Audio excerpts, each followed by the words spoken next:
Hola, mi nombre es Martín Burón y en este video vamos a ver una pequeña introducción al estándar ML, que sin dudas es un buen representante de los lenguajes funcionales. Estándar ML o SML por sus siglas fue definido en 1983 y es uno de los tantos dialectos que surgieron a partir de ML, lenguaje que fue definido por Robert Milner en los años 70. ML fue diseñado para soportar el paradigma funcional y se trata de un lenguaje interpretado que es muy reconocido por su complejo mecanismo de inferencia de tipos que le permite a los programadores definir funciones polimórficas de manera transparente. Además de ser un lenguaje fuertemente tipado, su sistema de tipos es muy duro, lo que lo vuelve un lenguaje muy confiable, pero que a la vez, gracias al sistema de inferencia de tipos, muchas veces le ahorra al programador la tarea de lidiar con las declaraciones de tipos, de funciones y o de variables. Como la mayoría de los lenguajes interpretados, las implementaciones de ML suelen venir con un intérprete interactivo que nos va a permitir hacer pruebas rápidas sobre el lenguaje. En particular, recomiendo utilizar el intérprete online que nos provee SOSML, que, como vemos en pantalla, esta implementación nos va a mostrar en simultáneo nuestro código y la salida del intérprete a izquierda y a derecha de la pantalla. Para poder utilizar el intérprete, lo que tenemos que tener en cuenta es que las expresiones van a ser evaluadas luego de haber introducido punto y coma. Como siempre, este tipo de intérpretes son muy prácticos para hacer las pruebas que queramos sobre el lenguaje, e inclusive vamos a poder descargar el código que vayamos a hacer. Pero si queremos hacer un desarrollo más serio, es recomendable utilizar un IDE local y sobre todo utilizar el traductor del lenguaje en forma local. En ML, todos los identificadores deben ser declarados antes de ser usados. La palabra reservada val nos va a permitir declarar un identificador y ligarlo con un valor. Estos identificadores van a ser utilizados como nombres de variables, como es el caso de la variable pi, que queda ligada al valor 3,14. No se olviden que los lenguajes funcionales utilizan el concepto de semántica de valores. Las variables se asocian a valores y no a locaciones de memoria, por lo que una variable puede quedar ligada a un único valor durante toda la ejecución de nuestro programa. Además, ML nos provee la palabra reservada fun, con la cual vamos a poder declarar un identificador y ligarlo con la expresión de una función.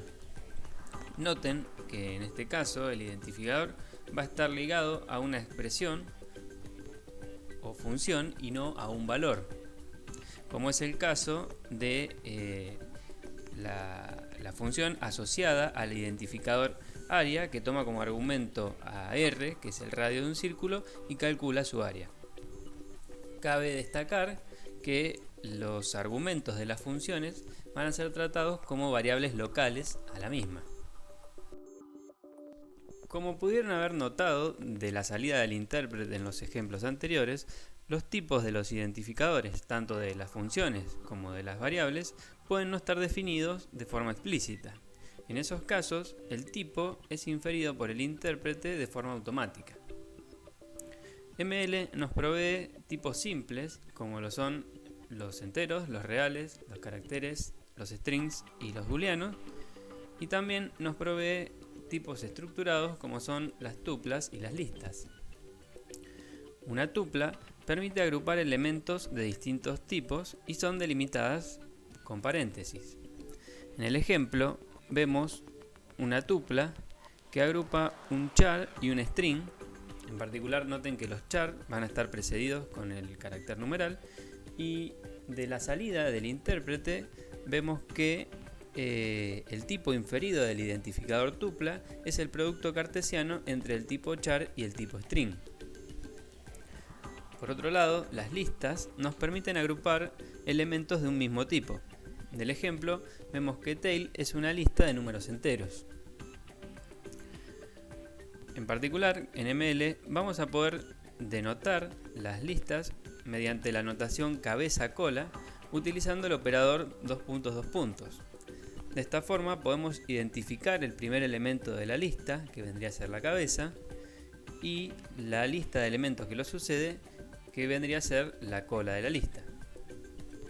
Tomemos como ejemplo la variable lista, que va a quedar definida como la lista cuya cabeza es el elemento 0 y cuya cola es la lista tail. En particular, en ML, también vamos a poder denotar la lista vacía de dos formas. Podemos hacer uso de la notación con corchetes sin ningún elemento, o bien utilizando la palabra reservada nil. Como ya hemos mencionado, ML cuenta con un sistema de inferencia de tipos que le permite a los programadores, en la mayoría de los casos, ahorrarse el problema de lidiar con las declaraciones de tipos, de variables o de funciones.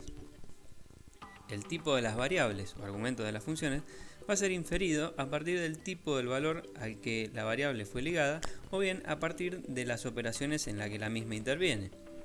Vemos, por ejemplo, el caso de la variable x, que se infiere de tipo entero a partir de saber que el resultado de multiplicar dos enteros es otro entero. Inferir el tipo de las funciones, en cambio, es un poco más complejo, ya que para determinar el tipo de una función debemos determinar el dominio de la misma, es decir, el tipo de los argumentos de entrada de la función, y además el rango de la función o tipo del resultado de la expresión con la que es definida la función. En el caso de la función sucesor, el intérprete va a tratar en primer lugar de inferir el tipo de x. Noten que x es una variable local a la función que va a ocultar la definición global de x, y que para tratar de inferir el tipo de x, lo que va a hacer el intérprete es observar que x interviene en la suma con otro valor entero, y por lo tanto x también debe ser un número entero, ya que por la dureza del sistema de tipos de ML no vamos a poder tener expresiones mixtas, y así podemos asegurar que x es un entero y no un número real, por ejemplo. Luego, una vez ya inferido el tipo de la variable x, el intérprete va a poder inferir el tipo del resultado de la expresión, y como se trata de una suma de enteros, vamos a saber que el tipo de salida de sucesor, de la función sucesor, va a ser también un número entero.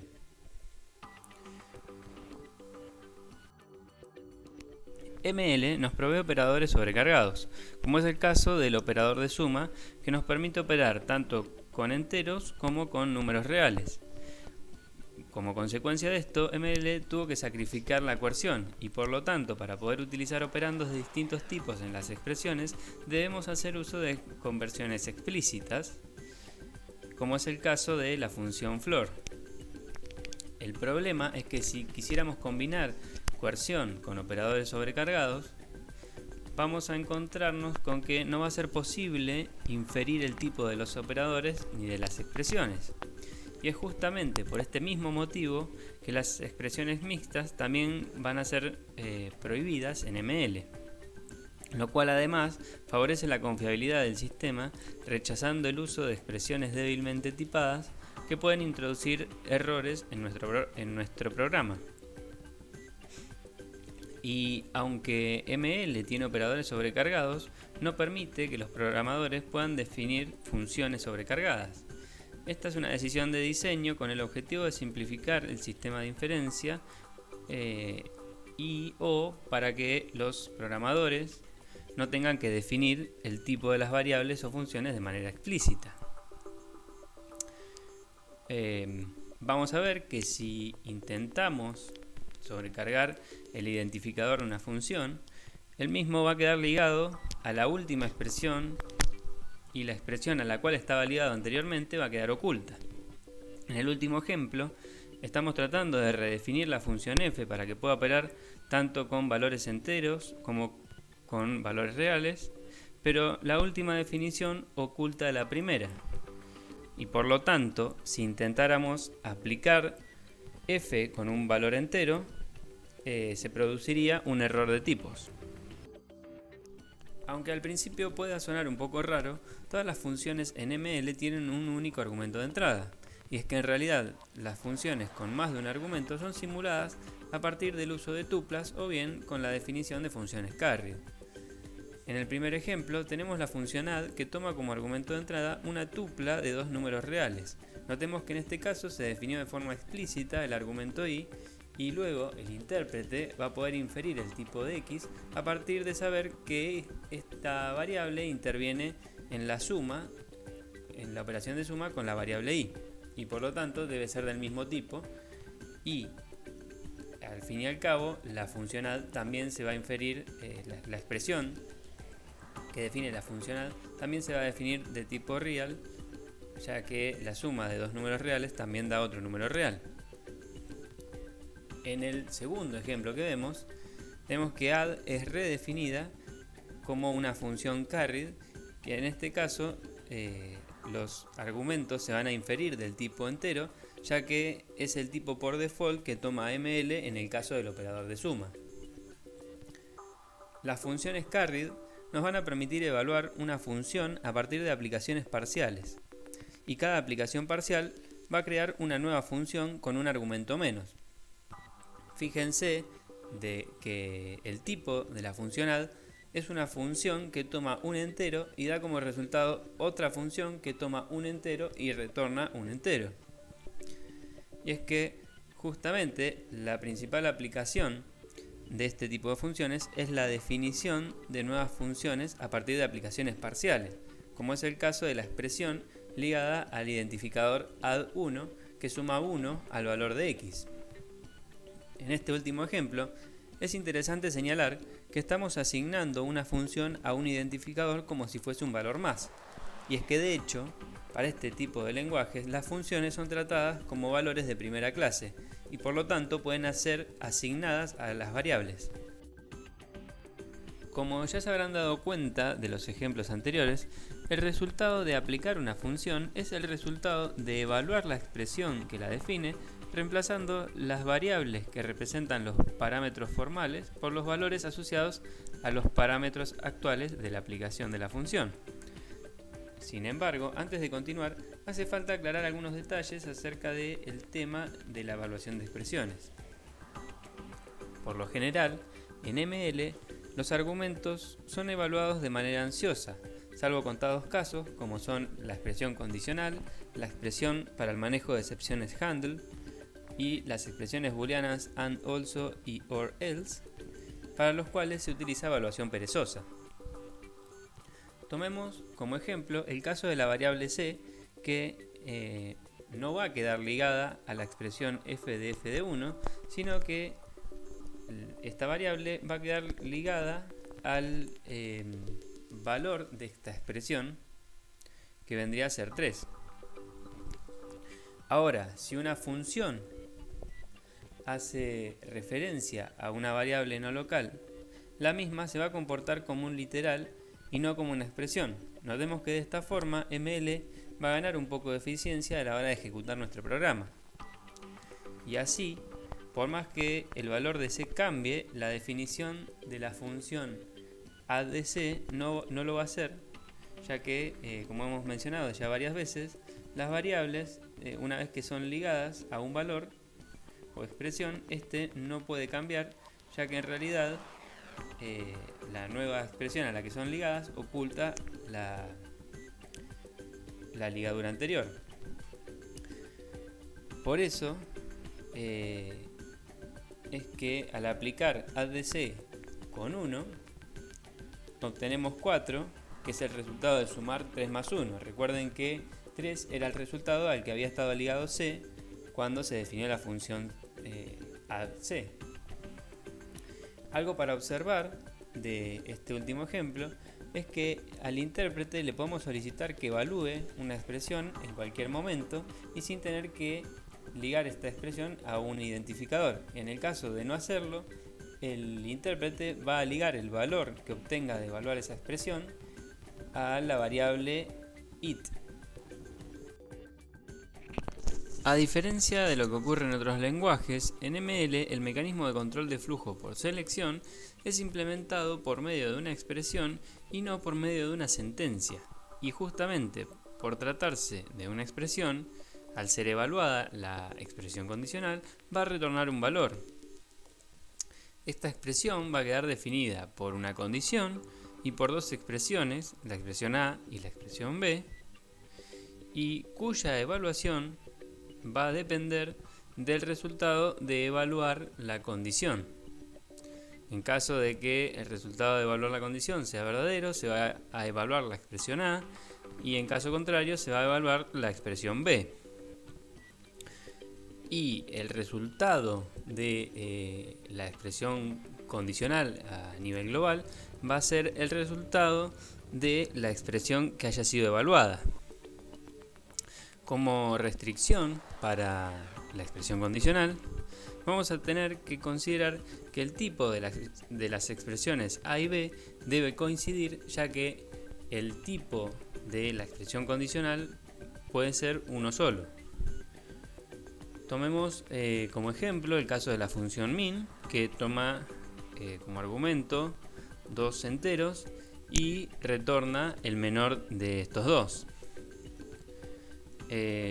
Lo más interesante para notar del caso de la expresión condicional es que los argumentos, es decir, la expresión A y la expresión B, van a ser evaluados utilizando evaluación perezosa, lo que nos permite definir funciones recursivas, como es el caso de la función factorial, y que sin hacer uso de evaluación perezosa, este tipo de expresiones o funciones no podrían ser definidos.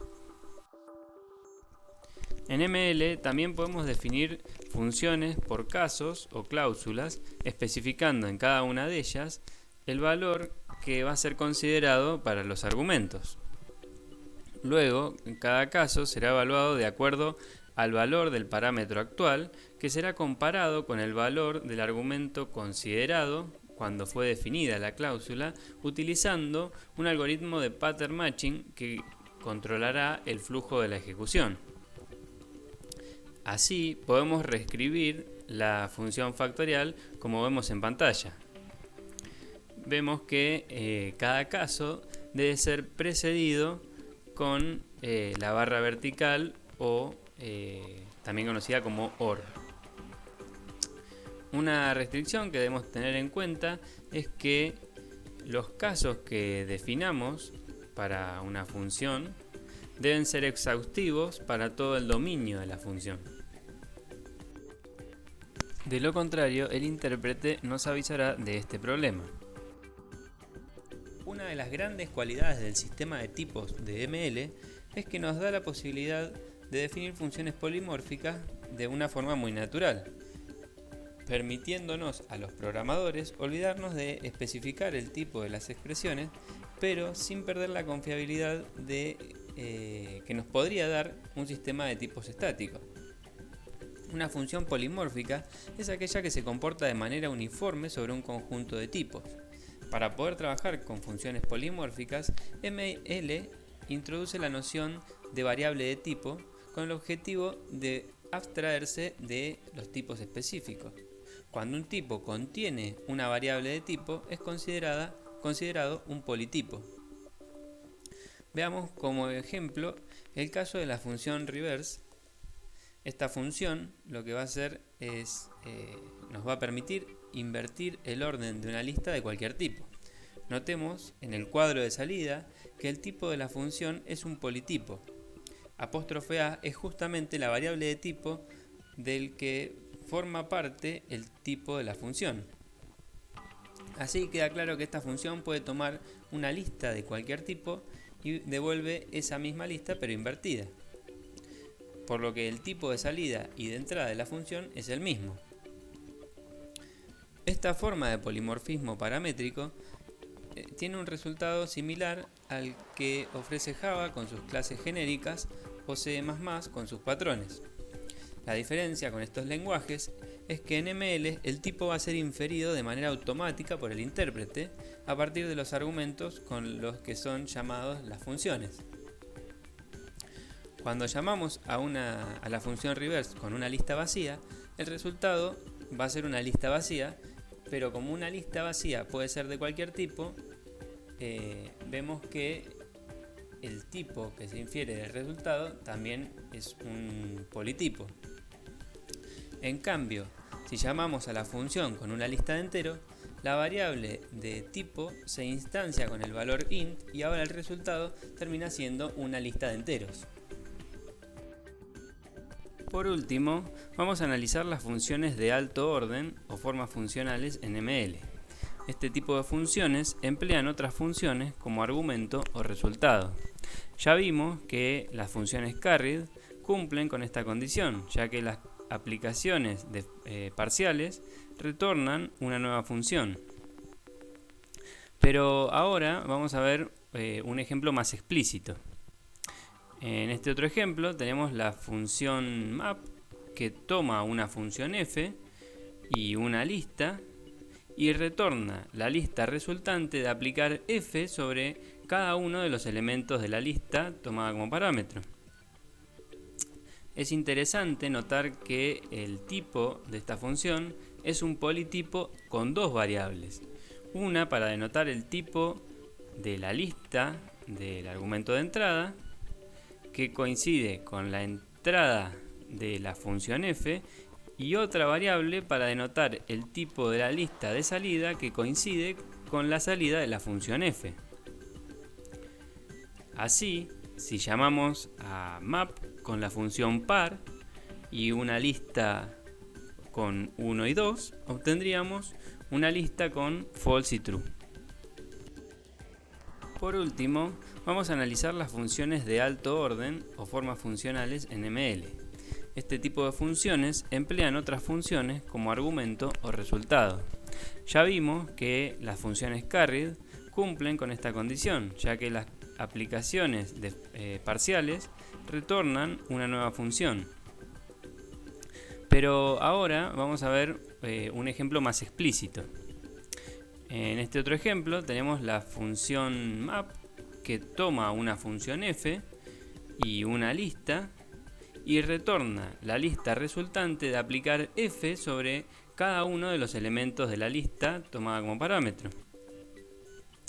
Es interesante notar que el tipo de esta función es un politipo con dos variables. Una para denotar el tipo de la lista del argumento de entrada, que coincide con la entrada de la función f, y otra variable para denotar el tipo de la lista de salida que coincide con la salida de la función f. Así, si llamamos a map con la función par y una lista con 1 y 2, obtendríamos una lista con false y true. Y bueno, así es como hemos llegado al fin de este video introductorio de ML, en el que además repasamos algunos conceptos de la programación funcional. Gracias por su atención y nos vemos. Saludos.